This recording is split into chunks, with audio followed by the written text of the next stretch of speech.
I'm Nicholas Balsi here in the battleground state of Virginia on election night with Senator Mark Warner. Thank you so much for taking some time to speak with me. My pleasure.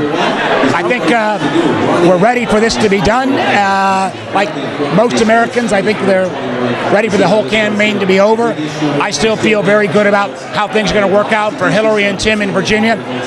Traditionally, Northern Virginia is always the latest to report. I saw this in my own race in 2014 that was even closer than this one. But I'll feel a little better once we declare victory in Virginia. I was outside at the polls today talking to some voters, and immigration seemed like it was the #1 issue on a lot of people's minds as they went in to cast their votes. Why do you think that was so important, illegal immigration and immigration as a whole going into Election Day? Well, I think that probably depends on where you were. But if you were in polls in Northern Virginia, we've got a diverse community. And I think folks want to make sure that we've got immigration reform that includes strong border control, but also realizes that we need to take the 10 million undocumented out of the shadows, get them to be more contributing, pay a fine, find a path to get to legal status. And I think most Virginians, for that matter, most Americans, this is a problem we can solve, and let's get to it. Because Donald Trump, he focused a lot on enforcement. Is there anything you think Congress can do in terms of immigration enforcement that could improve the situation? Well, the irony is there's always things you can do on enforcement, but what is so kind of, again, lack of understanding from Donald Trump. A third of the people who are here undocumented arrive here on airplanes and overstay their visa. They have nothing to do with a wall. So it's just, again, one more example where if Mr. Trump had spent the time to actually learn the facts, he's great at stirring up anger and discontent, but on too many issues I found he's been unwilling to kind of really dig in and get the facts.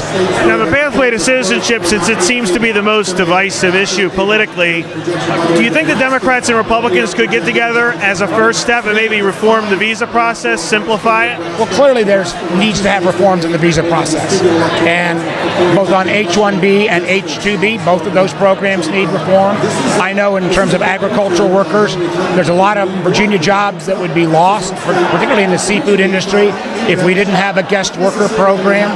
But I would point out again, actually there was a bipartisan solution, 68 votes in the Senate that passed comprehensive immigration reform that included stronger borders, that included visa reform, that included a path to citizenship. And again, it was a disappointment the House didn't take that up, but that I think would be the starting point going forward.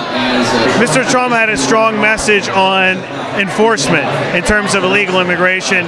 Is that an issue you don't think resonated at all with Virginia? And what do you think the Democrats should do going forward on immigration enforcement? Well, I think Barack Obama's already had the best enforcement we've ever had.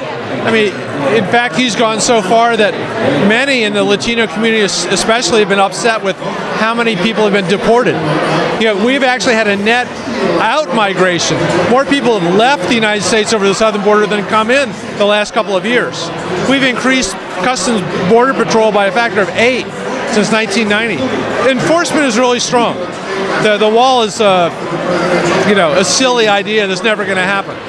Now, since a pathway to citizenship seems to be the most divisive issue politically, do you think Democrats and Republicans could get together? Would you support a visa reform package, for example, to streamline the process and make it easier? Yeah, absolutely, as long as we make sure that people are properly vetted for Homeland Security purposes.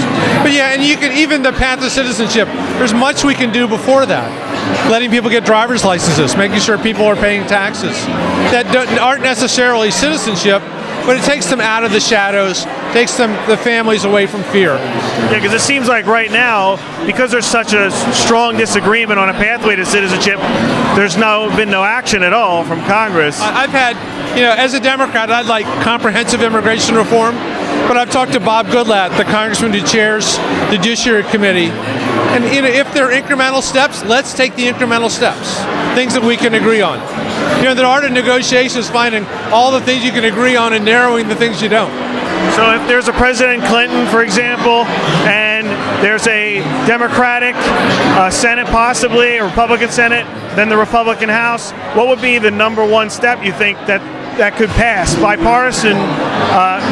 with bipartisan support on immigration reform?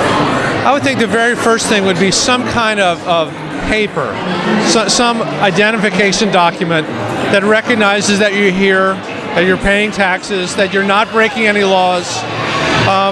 Do that first before creating the path to citizenship, and that might be something we can get a lot of Republican votes for.